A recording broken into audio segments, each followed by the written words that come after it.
നമസ്കാരം. റോഡ് നിയമങ്ങൾ നമ്മുടെ സുരക്ഷയ്ക്ക് വേണ്ടിയുള്ളതാണ്. പക്ഷെ പലപ്പോഴും ആ ചിന്ത പലർക്കും കാണാറില്ല. അതുകൊണ്ട് തന്നെ റോഡ് നിയമങ്ങൾ തെറ്റിച്ച് സ്വന്തം ജീവനും മറ്റുള്ളവരുടെ ജീവനുമെല്ലാം പലരും ആപത്തിലാക്കാറുണ്ട്. അത്തരം വാർത്തകളും നാം കാണാറുണ്ട്. എന്നാൽ ഗൾഫ് രാജ്യങ്ങളിൽ ആ കളി നടക്കില്ല. റോഡ് സുരക്ഷയുമായി ബന്ധപ്പെട്ട് ശക്തമായ നിയമങ്ങൾ ഗൾഫ് രാജ്യങ്ങളിലുണ്ട്. കാലത്തിനനുസരിച്ച് അവയിൽ മാറ്റം കൊണ്ടുവരാനും ഗൾഫ് രാജ്യങ്ങൾ ഏറെ മുന്നിലാണ്. സ്വദേശികളുടെയും പ്രവാസികളുടെയും ഡ്രൈവിംഗ് ലൈസൻസുമായി ബന്ധപ്പെട്ട് നിയമം പരിഷ്കരിച്ചിരിക്കുകയാണ് ഇപ്പോൾ കുവൈറ്റ് ഭരണകൂടം. കാതലായ മാറ്റങ്ങൾ ഉൾപ്പെടുത്തിയിട്ടുണ്ടെന്നാണ് അറിയുന്നത്. പുതിയ നിയമം അനുസരിച്ച് വിദേശികൾക്ക് ഇനി മുതൽ ഡ്രൈവിംഗ് ലൈസൻസ് 5 വർഷത്തേക്ക് ലഭ്യമാകുമെന്നാണ് വിവരം. നിലവിൽ ഇത് 3 വർഷമായിരുന്നു. കുവൈറ്റ് സ്വദേശികൾക്കും GCC പൗരന്മാർക്കും 15 വർഷത്തേക്കാണ് ലൈസൻസ് ലഭിക്കുക. പൗരത്വമില്ലാത്തവർക്ക് അധികൃതർ നൽകുന്ന താമസരേഖയുടെ കാലാവധി അനുസരിച്ചിട്ടായിരിക്കും ലൈസൻസ് പുതുക്കി നൽകുക.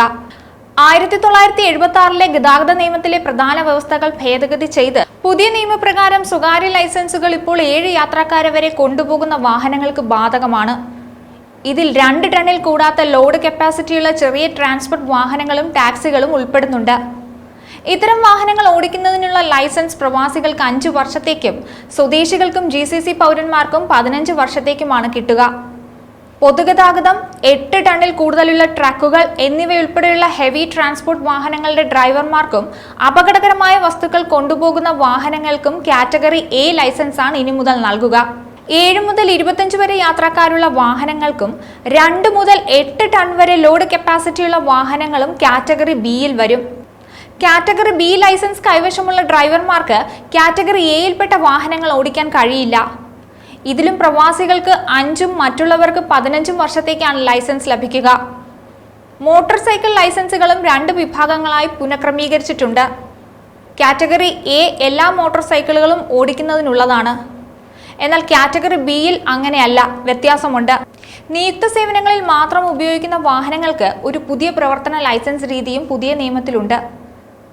ഉടമ തൊഴിൽ മാറ്റുകയോ അവരുടെ റെസിഡൻസി സ്റ്റാറ്റസ് റദ്ദാക്കുകയോ ചെയ്താൽ ലൈസൻസും സ്വമേധയാ അസാധുവാകും.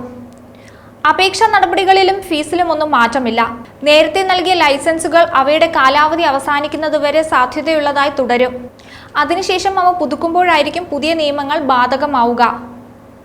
ഇനി കണ്ണ് മാത്രം പുറത്തു കാണുന്ന രീതിയിലുള്ള മുഖാവരണം അഥവാ നിഖാബ് ധരിച്ച് വാഹനം ഓടിക്കുന്ന ഡ്രൈവർമാർക്കെതിരെ നടപടിയെടുക്കുമെന്നും അധികൃതർ പറയുന്നുണ്ട്.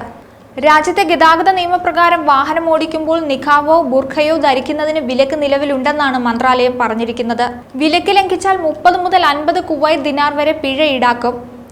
വാഹനം ഓടിക്കുമ്പോൾ കണ്ണു മാത്രം പുറത്തു കാണുന്ന രീതിയിലുള്ള നിഖാബ് ധരിക്കുന്നത് ഡ്രൈവറുടെ കാഴ്ചയെയും ഏകാഗ്രതയെയും തടസ്സപ്പെടുത്തുമെന്നാണ് അധികൃതർ പറയുന്നത്. അതുകൊണ്ടാണ് ഇത്തരമൊരു തീരുമാനത്തിലേക്ക് അധികൃതർ എത്തിയിരിക്കുന്നത്. ന്യൂസ് ഡെസ്ക് ഈനാട് മലയാളം.